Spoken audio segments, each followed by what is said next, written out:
पीलीभीत के बीसलपुर से इस वक्त की बड़ी खबर। सरकार के लाखों रुपए से बनी नगरपालिका बीसलपुर की अस्थायी गौशाला हवा के झोंके से भरभरा कर गिर गई। गनीमत रही कि गौशाला में बंधे किसी पशु को टीन शेड के गिरने से चोट नहीं आई। बीसलपुर नगरपालिका चेयरमैन और ईओ के द्वारा किए गए भ्रष्टाचार को एक हवा के झोंके ने उजागर कर दिया। अव्यवस्थाओं से युक्त इस अस्थायी गौशाला में ना तो पशुओं के लिए ठीक से चारे की व्यवस्था है और न ही रहने की। यहाँ पर गौशाला में सभी पशुओं को सूखा भूसा खिलाया जाता है। आज तक इस गौशाला में हरे चारे की भी कोई व्यवस्था नहीं कराई गई है। भ्रष्टाचार को उजागर करती इन तस्वीरों में आप देख रहे हैं कि किस तरह से एक हवा के झोंके ने अस्थायी गौशाला को पल भर में ध्वस्त कर दिया। प्राप्त जानकारी के अनुसार उत्तर प्रदेश के मुखिया योगी आदित्यनाथ ने सत्ता संभालते ही गौवंश की रक्षा के लिए साल भर के भीतर ही 250 करोड़ रुपए की भारी रकम आवंटित की थी। 3 वर्ष होते होते उत्तर प्रदेश एक पहला ऐसा राज्य बन गया जहां गौवंश की रक्षा के लिए सबसे अधिक बजट का प्रावधान किया गया है।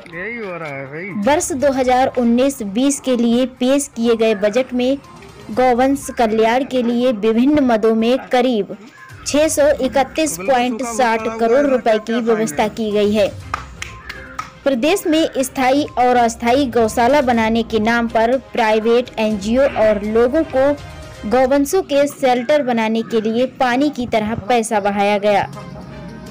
इसके बाद गौसदन, गौशालाओं और पशु आश्रय स्थलों के नाम पर प्रदेश के तमाम जिलों में जानवरों को ऐसी जगह पर बंद कर दिया जहां गर्मी, बारिश और ठंड से गौमाता को बचाने के प्रयास नाकाम दिख रहे हैं। परिणाम स्वरूप वही गौवंश तड़प तड़प कर मर रहे हैं जहां उनके सबसे सुरक्षित होने का दावा किया जाता है। उत्तर प्रदेश में गौशालाओं की बदहाली रुकने का नाम नहीं ले रही। सूबे के अलग अलग जिलों में कहीं अफसरों की लापरवाही सामने आती है तो कहीं गौशाला संचालकों की। भूख, ठंड और अफसरों की लापरवाही के चलते गौवंशों की जानें जाती रही हैं। उधर नगरपालिका बीसलपुर ईओ वंदना शर्मा का कहना है कि इस अस्थायी गौशाला के लिए शासन द्वारा कोई धन नहीं दिया गया है। ठेकेदारों द्वारा खैरात में दिए गए पैसे से गौशाला का निर्माण कराया गया है।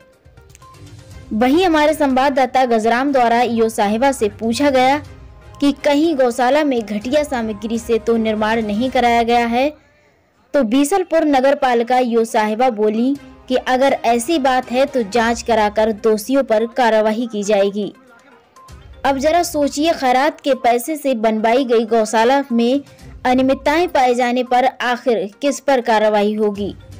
जरा सुनिए बीसलपुर नगरपालिका ईओ वंदना शर्मा और हमारे संवाददाता गजराम के बीच का वार्तालाप। हेलो मैडम, नमस्कार। हाँ नमस्कार जी मैडम, एच न्यूज से संवाददाता गजराम बोल रहा हूँ। हाँ बताइए जी। इसमें जो नगरपालिका के जो अधीन जो गौशाला बना हुआ है जो रामलीला ग्राउंड के पास में, इसका टीन ध्वस्त हो गया है कल रात को। आंधी तूफान में उड़ भी जाता है तो कहीं ना कहीं पेच वेच खुल जाते हैं, पेचों से कस्सा होता है और काफी 2-3 साल हो गए तो उसको लगे हुए, बल्कि उड़ गया होगा। लेकिन मैडम समस्या ये है ना, गांव में किसी के छप्पर नहीं उड़े हैं, लेकिन ये छोटी सी आंधी में वो टीन शेड गिर जाता है। तो ये फिलहाल तो मैं यही कहूँगी, आंधी की रफ्तार से जितना हवा का दबाव बनता है उसके ऊपर अधिकतर टीनें उड़ जाती हैं।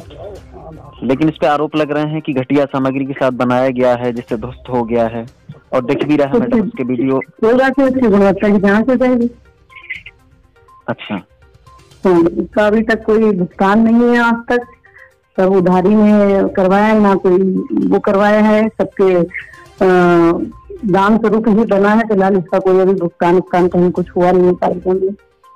लेकिन मैडम ये जो गौशाला का निर्माण हुआ है, इसका शासन की तरफ से गौशाला नहीं है, ये अस्थायी गौशाला है। हाँ, शासन से कोई पैसा नहीं आया है और शासन से कोई पैसा इसका नहीं लगा। तो इसका पैसा शासन का जो पैसा आया है उसके लिए जगह का चिन्हांकन चल रहा है और जिस दिन वो जगह चिन्हित हो जाएगी, विधायक जी मान्य विधायक जी इसमें लगे हैं, प्रयासरत हैं, उन्होंने जगह चिन्हित करी है, तब ये उस गौशाला का उस पैसे से निर्माण शुरू होगा। ये अस्थायी गौशाला है, ये इसमें कहीं कोई शासकीय धन का उपयोग नहीं किया गया है किसी भी प्रकार से। तो मैडम जी किसकी तरफ से इसमें धन अर्जित करके लगाया गया है जो जिसका निर्माण किया गया है? ये समस्त ठेकेदारों के सहयोग से इसमें काम कराया गया फिलहाल अस्थायी गौशाला के लिए। लेकिन फिर भी तो इसका बजट तो दिखाना ही पड़ता ना, कितने बजट से? नहीं, कोई बजट हमने नहीं बनाया है, इसका कोई एस्टीमेट नहीं बना, कोई कहीं इसका एस्टीमेट बनाया नहीं है, इसका कोई काम ही नहीं है, कोई भुगतान ही नहीं। पालिका ने अभी तक इसका आज तक कोई भुगतान नहीं किया। लेकिन मैडम इस समय जो वहाँ पशु हैं, गौवंशीय पशु हैं, खुले में हैं, हाँ, तो उसकी मरम्मत की जा रही है। अच्छा, उसमें कितनी जल्दी इसका निर्माण कार्य हो जाएगा तब तक के लिए? आज ही हो जाएगा, टीमिंग आज से कल में लग जाएगी। अच्छा, और जो भी गर्मी का मौसम है, ऐसा तो मौसम है नहीं कि बहुत ठंड है तो परेशानी होगी, लेकिन हाँ 1-2 दिन में ये पूरा काम करा दिया जाएगा। अच्छा, और जो इसकी जगह जो दूसरा गौशाला बन रहा है तो वो किस जगह बना नहीं है, जगह चिन्हित नहीं हुई है, माननीय विधायक जी प्रयास रहता है अन्यत्र कहीं जगह चिन्हवानी है। अच्छा ठीक है, चलिए धन्यवाद।